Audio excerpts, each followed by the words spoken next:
Good morning. Welcome to Congregation Beth Shalom. I'm Niles Goldstein. I'm the rabbi of this community, and we are here not only to mourn the loss, but also to affirm and celebrate the life of Jerry Mautner, father, husband, grandfather, great-grandfather, colleague, and friend to so many people who are here and in the wider Napa community. Baruch Hashem, Baruch haba b'shem Adonai, blessed are you who have come here in the name of God. Death has taken our beloved Jerry. Our friends grieve in their darkened world. In their silence, there is lamentation. In their tears, there is loneliness. Lost in their sorrow, may they find the presence of loving friends. Hear them, O God, be with them. For Jerry's love that united us in life and which death cannot sever. For his companionship that we shared along life's path and which continues through the tenderness of memory. For the gifts of his heart and mind that brought us joy and happiness and is now a precious remembrance. For all these and more, we give our thanks to God. In this time of grief, we listen to the voice of our sacred scriptures that brings us the ever-new message of God's nearness. It tells us of our kinship with the Creator, in light as in darkness, in joy as in sorrow, in life as in death. The Lord is my shepherd, I shall not want. God makes me to lie down in green pastures. God leads me beside the still waters. God restores my soul. God guides me in straight paths for God's name's sake. Yea, though I walk through the valley of the shadow of death, I will fear no evil, for you are with me. Your rod and your staff, they comfort me. You prepare a table before me in the presence of my enemies. You have anointed my head with oil. My cup runs over. Surely goodness and mercy shall follow me all the days of my life, and I shall dwell in the house of the Lord forever.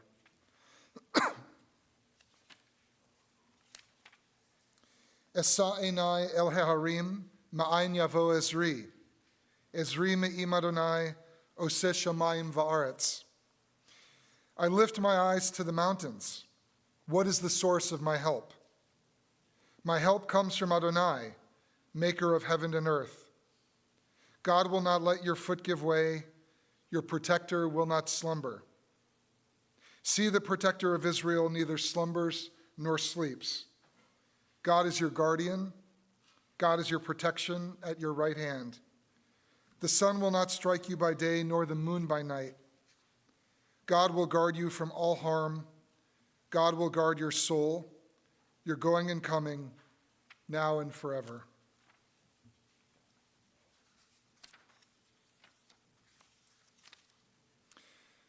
For everything there is a season, a time for every experience under heaven. A time to be born and a time to die. A time to plant and a time to uproot what is planted. A time to tear down and a time to build up. A time to weep and a time to laugh. A time to grieve and a time to dance.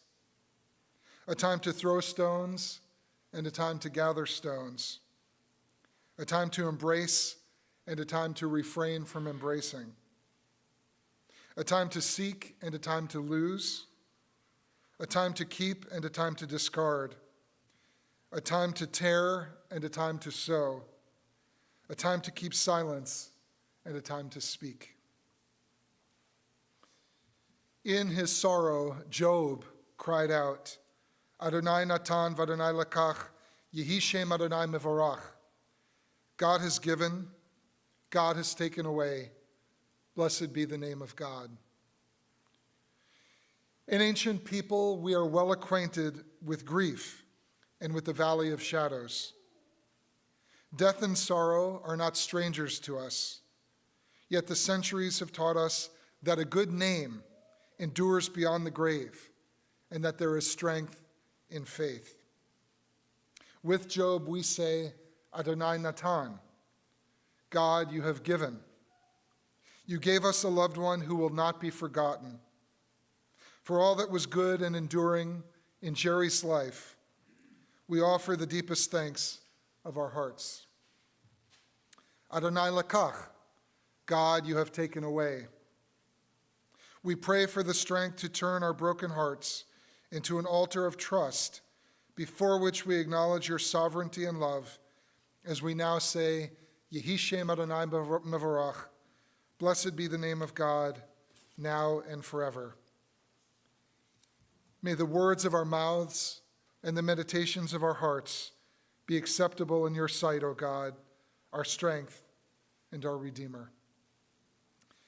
I would like to first call up Mark Mautner to share a few words about his father.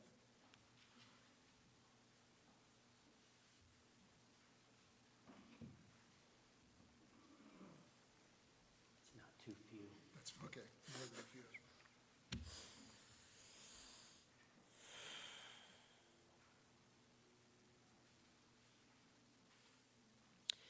Jerry Mautner left this earth on March 5th. The Saturday before his death, I spent all night awake with him, from 11 p.m. to 7 a.m. He put an Indiana Jones-style fedora onto his head, and with a whimsy I had seldom seen of him while growing up in the very same house, he unhooked his oxygen and spent the next 8 hours trying to escape my supervision. He attempted to climb on chairs. He tried to go outside at 2 in the morning. And he tried to trick me off the staircase so he could walk up the stairs where he believed his wife was. He loved his wife, my mother, so much. The night before, he had done similar with my brother John, and the night before that with Mike. For the past several months, I've spent a lot of time with him and his hospice nurse, Angela Kaufman. After he died, I received a phone call from Angela, where she offered condolences and explained to me that people often die as they live. In the case of Jerry Mautner, he fought to preserve his agency, his autonomy. He fought to stay alive until his very last breath.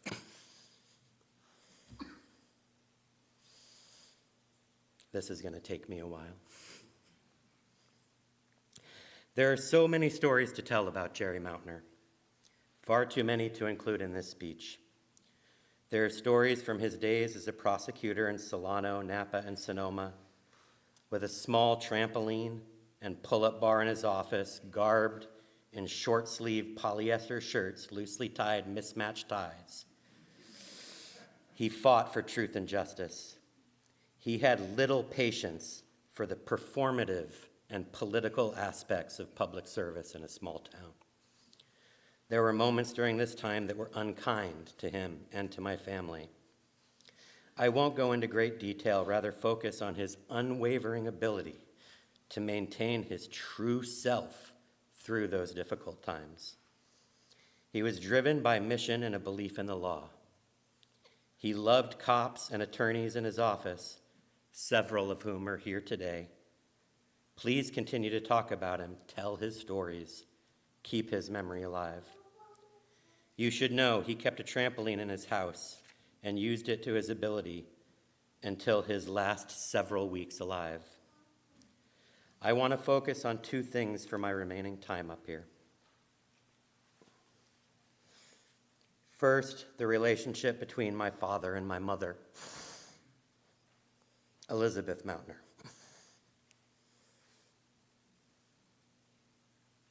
Elizabeth died in January 2021, when we were in the pandemic and still sheltered in place. We were unable to have this type of service for her. My father was an incredibly fierce conservative prosecutor. My mother, a very bleeding heart liberal caretaker. In 2024, it is difficult to imagine such a union. I would like to think that even in today's world, they would find each other and fall in love.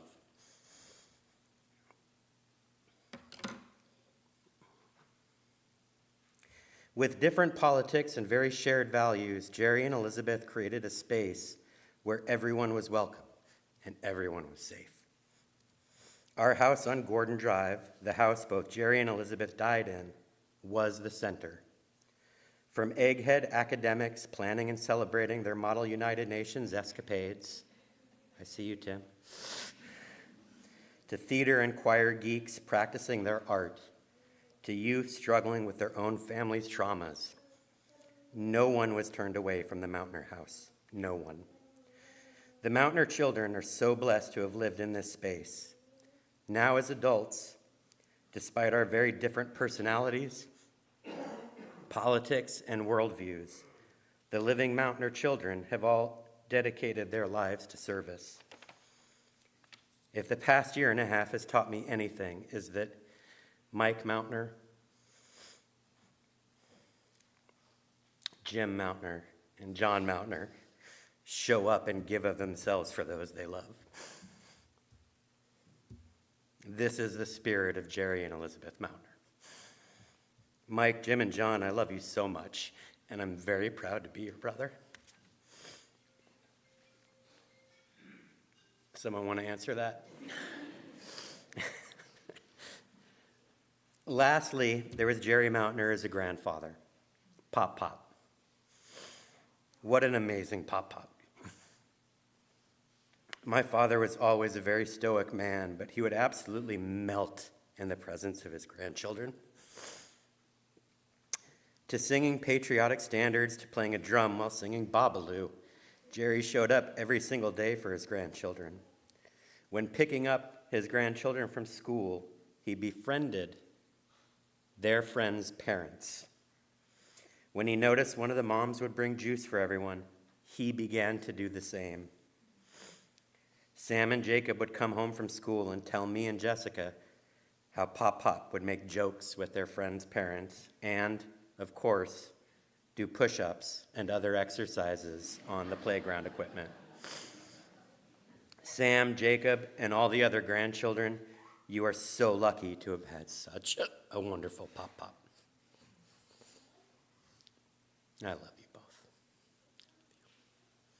For those who know Jerry Mautner for his time as a district attorney, I wish you had the opportunity to see him in his later years, caring for his ailing mother, caretaking his ailing wife, and providing care for his grandchildren. Who knew that Jerry Mautner was such an amazing caretaker? I am so thankful for the time I got to spend with him these last several years. I got to know him in a very different way than my childhood experiences. I got to hear him tell my children he loved them. And whereas he was always very conservative with his words of love in my childhood, I got to hear him tell me he loved me several times. As Dad said as he lit the yurtsite candle for my mother in January, knowing he would soon be with her, ashes to ashes, dust to dust.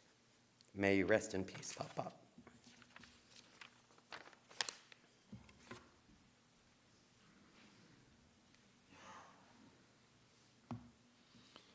Thank you, Mark. Our next speaker is Dan Moniz.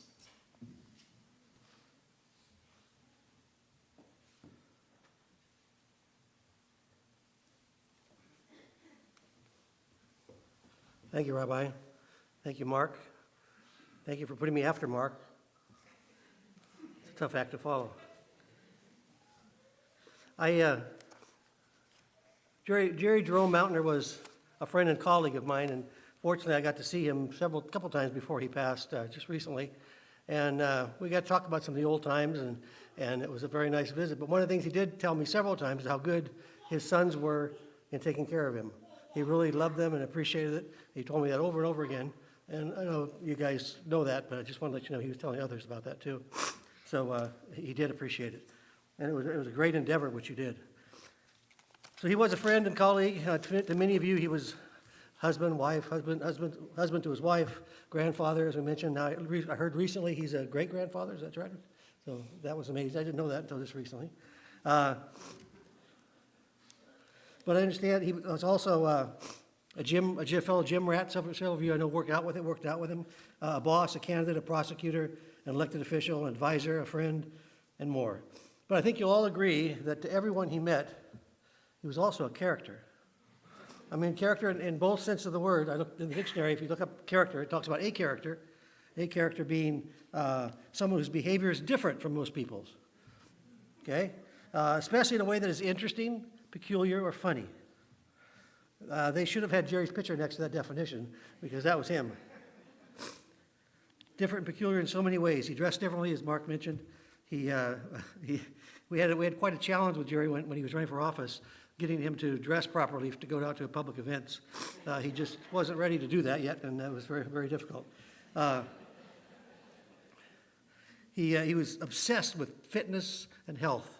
Every time I saw him, we want to talk about his health and what he had and what I had, and he remembered things from 30 years ago that the last time I saw him, just before he passed, he remembered a time when I had hives, which was like 50 years ago or 40 years ago. He goes, "What did you take for that when you had that?" And I said, "You remember that?" So he was obsessed with health and fitness. As Mark said, he had a pull-up bar in his office, both offices.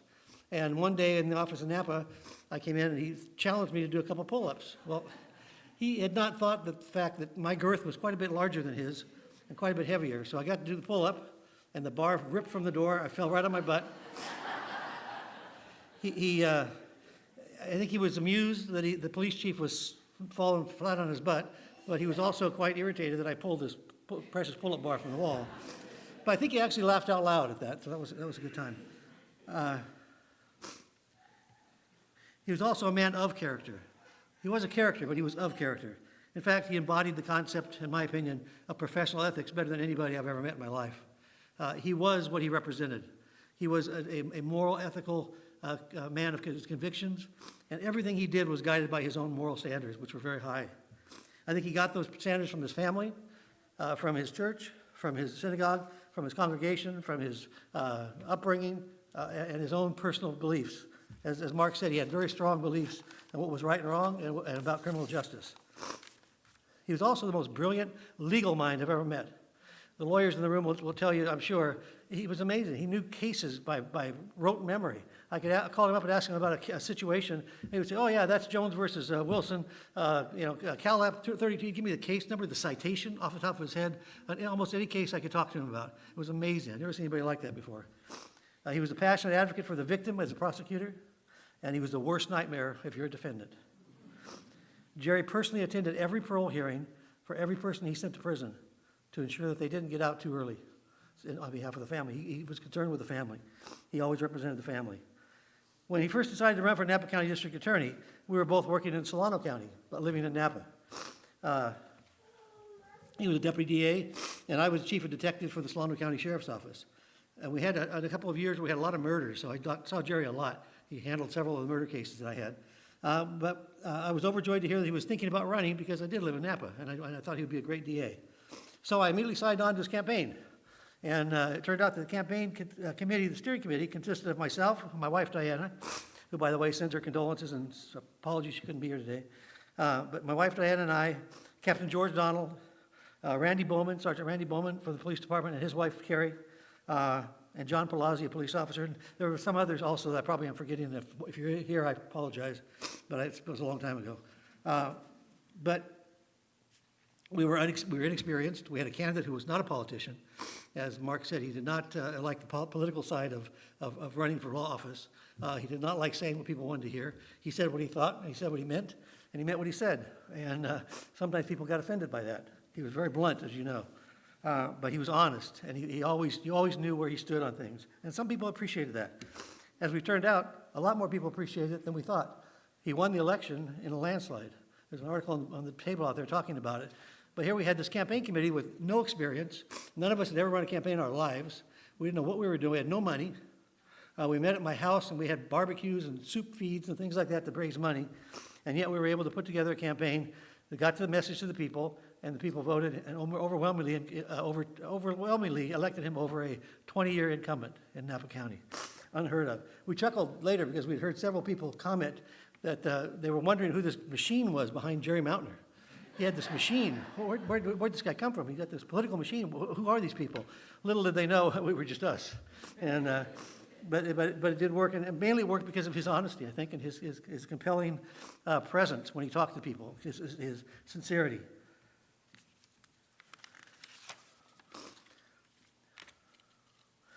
He was many things to many people. Some would say, when Jerry Mautner was made, they broke the mold. I know there are others that might say after they broke the mold, they beat the heck out of the mold maker, but he was unique. He was wonderful. He was a wonderful presence in this community. He made a difference in the world and in this community. He made a difference with his family, and that's the greatest gift you can give before you leave. He was not really upset about leaving. When I talked to him the last time, we talked a little bit about his departure, and he knew that was going to happen. He was prepared. He was not unhappy necessarily about it. He was interested in hoping that he could see Elizabeth again, but he was really well prepared, and thanks to the family, and I'm sure hospice helped him prepare for this journey. He was already on his journey the last time I saw him, I think.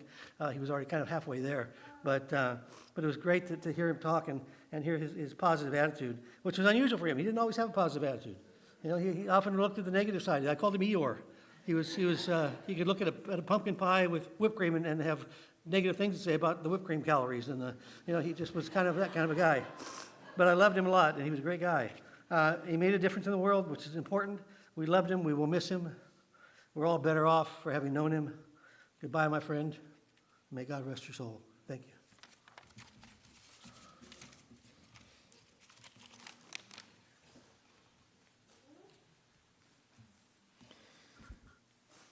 Thank you, Dan. There are so many people here from so many different walks of life, colleagues, relatives, friends, and we wanted to take a moment before Mike speaks, before our final speaker, to open up the floor if anyone has any brief remarks or a story or a memory or a reminiscence about Jerry, to take some time now to do that. And this is being streamed, so I'm going to have to bring the mic to you so people at home will be able to hear also.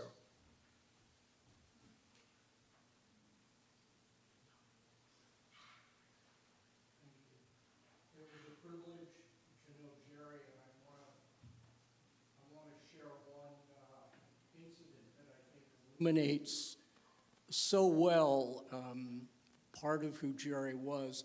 I saw Jerry here at the synagogue about a year ago, and I asked him how he was doing, and he said, well, he wasn't feeling so well. I said, what's wrong? And he said, I have pre-death syndrome, which really encapsulates Jerry's sense of humor,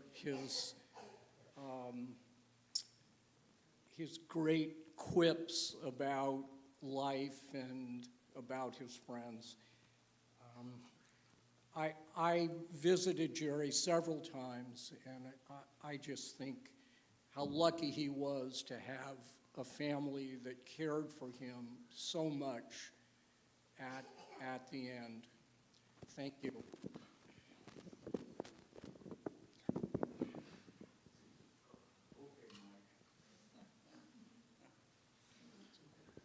I'm Steve Croyer. I'm a retired judge here, but when Jerry ran for DA, I was a deputy DA in the office. I had only been there a short time. So I worked for the guy who'd been there for 20 years, and in comes this new guy. And he quickly became a mentor to all of us who had a way of doing things that wasn't quite aggressive enough as far as Jerry was concerned. And he taught me a lot. It's true, he was brilliant. He could cite cases like nobody we ever saw before. He taught me how to be a very aggressive conservative prosecutor just like him. And I will always thank him for that. I'm going to share one little story with you that I shared at the Kiwanis meeting because Dan kind of brought up a few things. And those of you who know him will appreciate this a lot. His sense of humor was unparalleled. Unparalleled the way he delivered his lines. So a few years, after Jerry won the election to DA, somebody tried to run against him. I don't see him in the room right now. Does anybody see him in the room right now? Richard? No? Okay. Good. I'll tell the story. I'll tell the story with some only mild. The last day Jerry was after he his election, and he was packing up his stuff in his office. The very last day, putting all those little things together. We all were taking turns coming into the office saying our goodbyes. And I came in there sort of towards the end, and we had a great relationship by then. I mean, he just was a good friend, a mentor figure, and a great guy to work with in many, many ways. And there were other things that happened along the way that caused some friction, but that's just Jerry, right? So I'm in there feeling pretty bad, and he's in there kind of rolling around, stuffing things in boxes. And the last thing he said, we talked a little bit, the last thing he said to me is he goes, "Well, Steve, you know how you always wanted to be smarter than your boss? Tomorrow you will be." I thought that was Jerry Mautner perfection.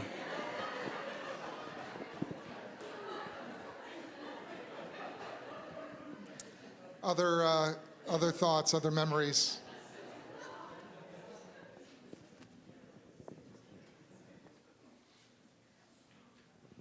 Hi, my name is Pat Simpkins, and we knew Jerry and Elizabeth, and we were frequently like at a same event together.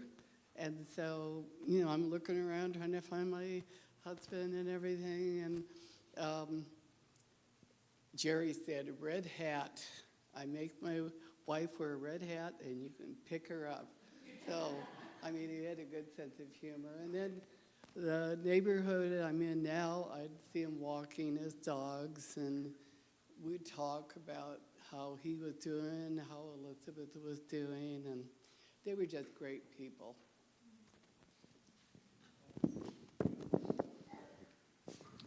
Hi, my name is Gary Van Camp. I was a deputy DA with Jerry for a number of years, and he's the one that brought me to Napa. I was working as a DA in another county and they had an opening, and he hired me, and it was the greatest thing that ever happened to me, because that was 1988, and you can't imagine what it was like to work for him. He, especially as a prosecutor, he was totally inspiring. He kind of molded me further along my career and encouraged me, and he was brilliant and a great family man too. And I got to know his family and Elizabeth and the rest of the boys, and worked with some of them, and Mike and Mark especially. And he was so smart, and he knew, Dan said, he knew the cases. You could talk to him about an issue, and he would just come up with the case, and he had these little 3x5 cards, which he really didn't need to even refer to. He knew the citations. And it was just totally inspiring to me, and I owe a lot to him in my career, and I really miss him.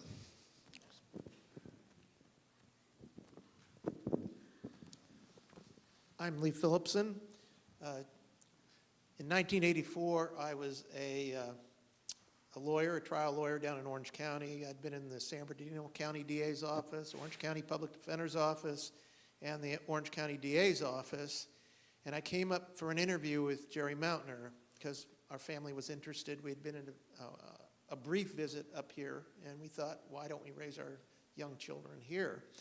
And I walked in, and I'd had obviously a number of interviews with district attorneys, head of the public defender's office in Orange County.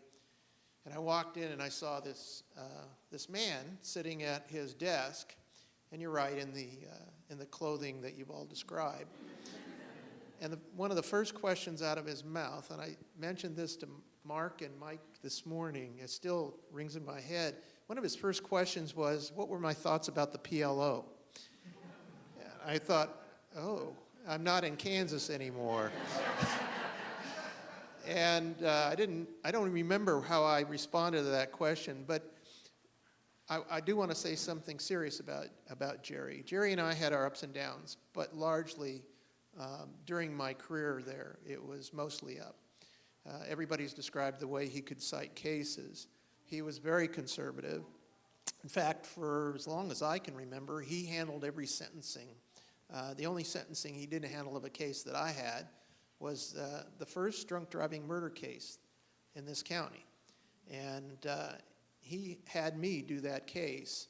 And the defendant was convicted, but it was overturned on appeal, which was strange to me at the time.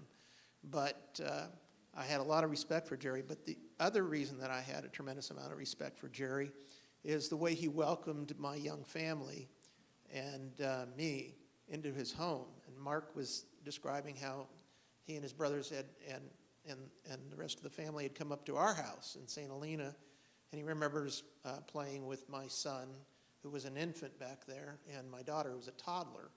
And they were just wonderful to us, and I'll never forget that. I remember they helped with a party we had at the Chuck E. Cheese that used to be down there on Sotskill. But I hadn't seen Jerry in many years, and I was sorry to hear that he had passed and then he had been in some pain. So anyway, that was my experience with Jerry Mautner, and God rest his soul.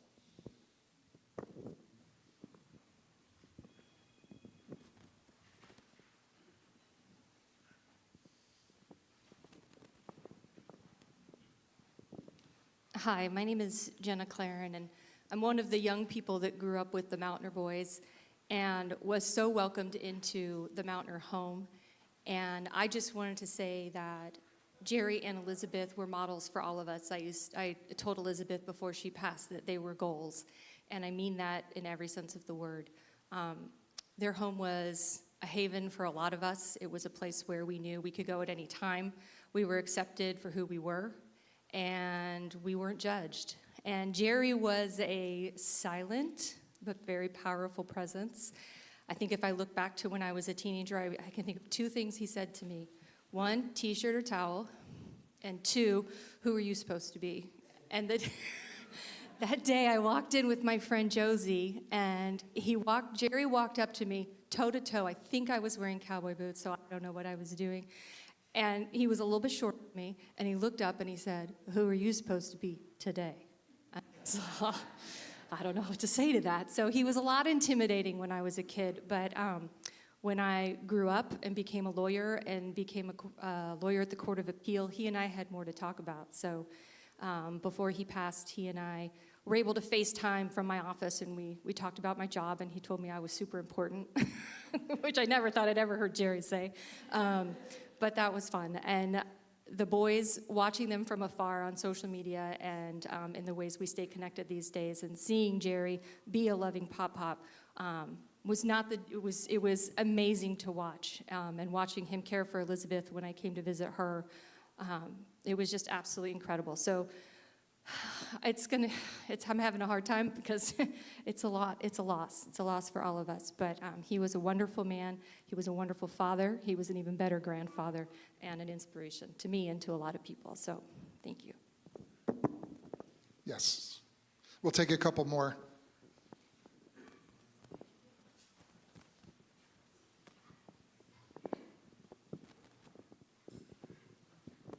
Hi, my name is Larry. I was with the Sonoma County DA's office, and I can honestly say the day Jerry Mautner lost in Napa County was the day Sonoma County won. So thank you, Jerry.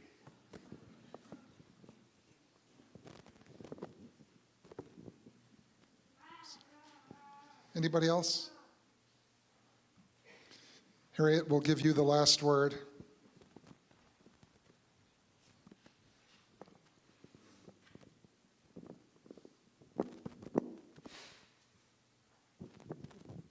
Privilege of working with Jerry and Elizabeth at the table, and they were both wonderful, each in their own unique way. But I don't think many people know that when we couldn't afford what Elizabeth thought we should be serving at the table, which was a full-course meal and very beautifully prepared, they would take the money out of their own pockets and pay so that we could serve what they thought was an appropriate meal. Not just leftovers, not that we ever served leftovers, but a really nice meal.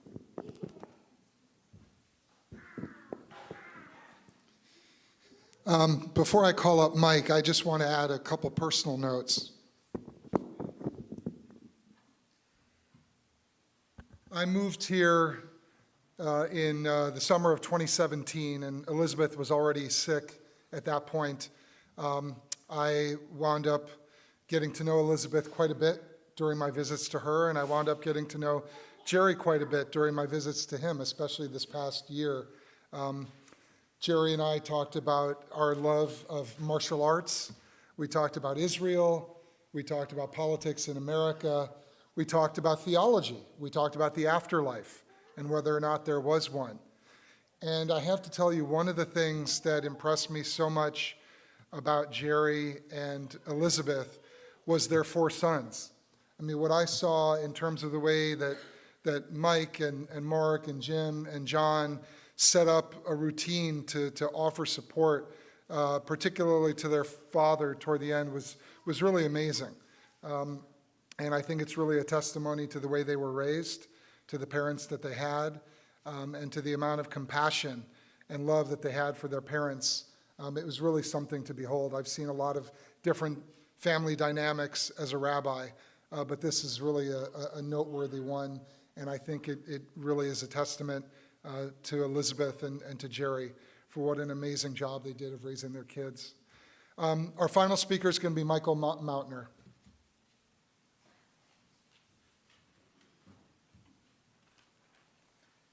Did everybody get the handout? If not, pass it to the right. Your left. 2 things about Dad that most everyone doesn't know. He had a penchant in his late 20s and early 30s at home, in the privacy of his own home, of suddenly bursting into song. It didn't last long. He never knew more than the first verse or the first line of a song. But he would sing with gusto and with verve. And they were strange and random tunes.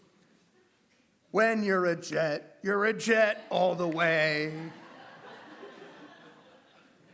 From the vine came the grape, from the grape came the wine. And the one where he actually knew a full verse is the flip side of your handout. And we'll sing it, or we'll sing it the way Jerry sang it, which really can't be called singing. We'll Rex Harrison it in just a minute. Dad had no idea that the Battle Hymn of the Republic was a Presbyterian hymn.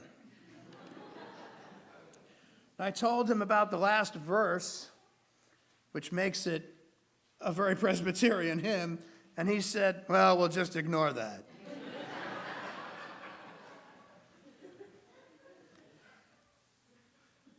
Dad didn't learn the service here. And he was commenting on that as we were watching the rabbi on the YouTube channel just about a month ago on a Friday evening.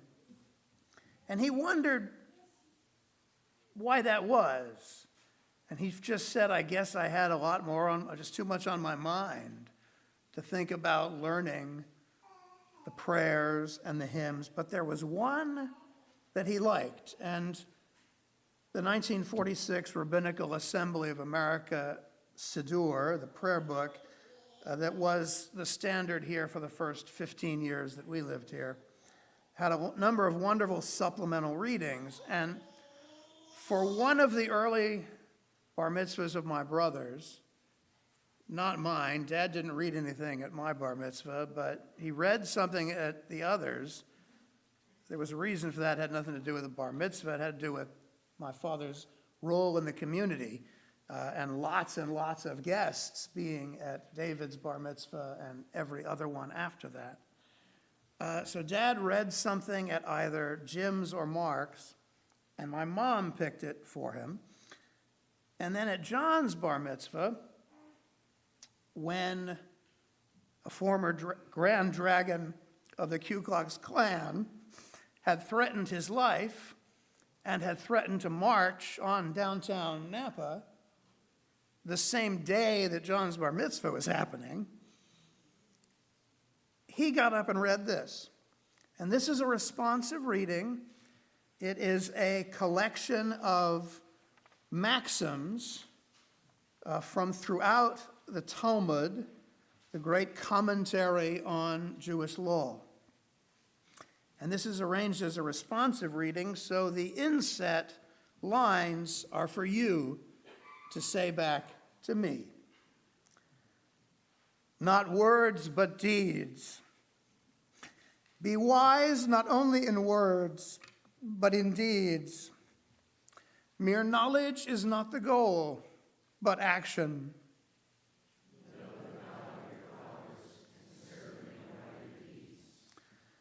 Let not your wisdom exceed your deeds, lest you be like a tree with many branches but few roots.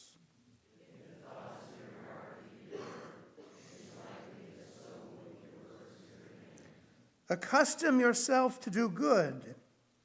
Before long it will become your chief delight.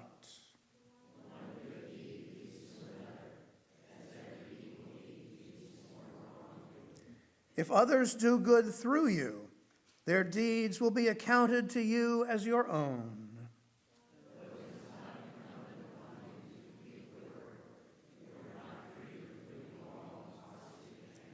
Judge a man by his deeds, and you will not be led to false judgment.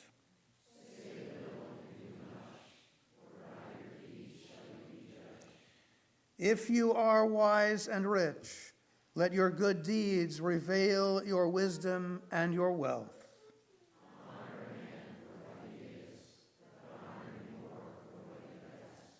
Honor not a man for his possessions alone. Honor him most for the use he makes of them.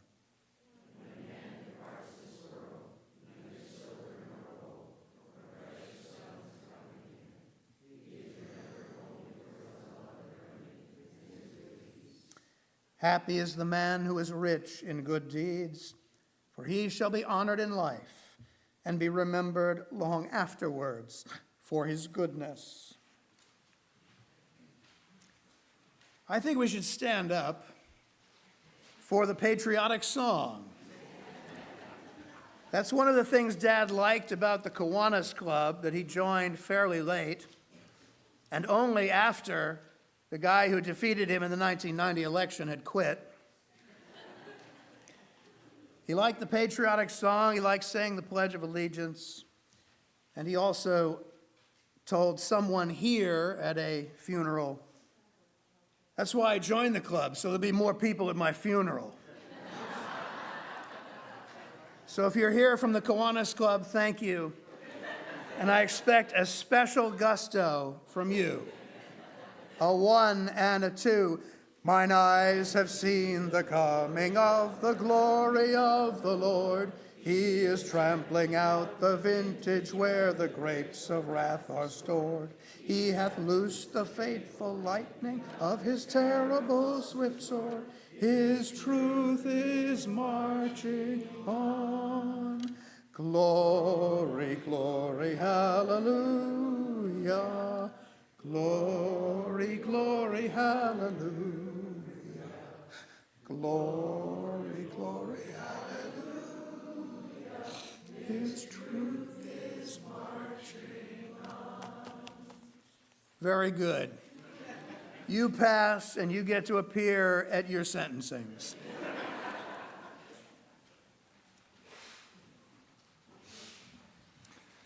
Thank you, Mike. O God, into your care we entrust the spirit of Jerry Mautner, for you keep faith with your children in death as in life.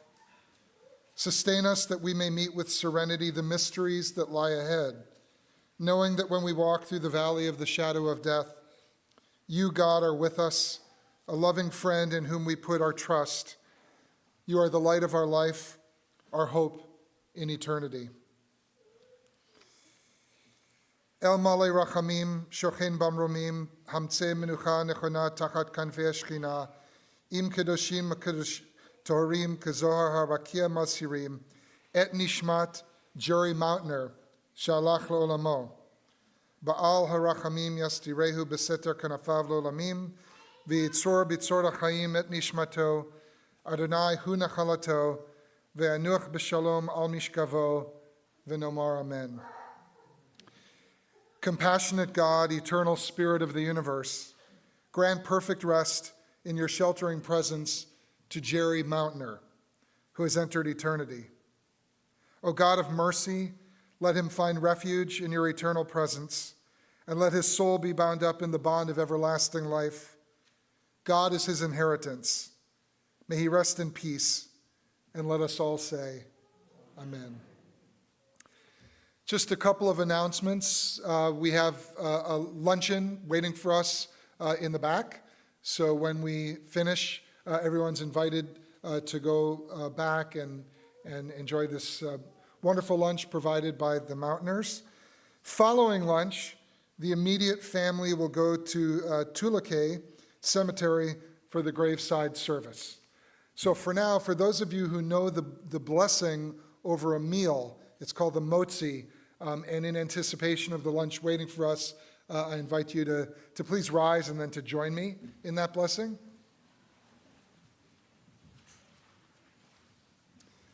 Baruch atah Adonai Eloheinu melech haolam, hamotzi lechem min haaretz. Amen.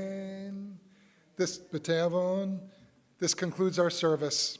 Please go into the back and enjoy the lunch.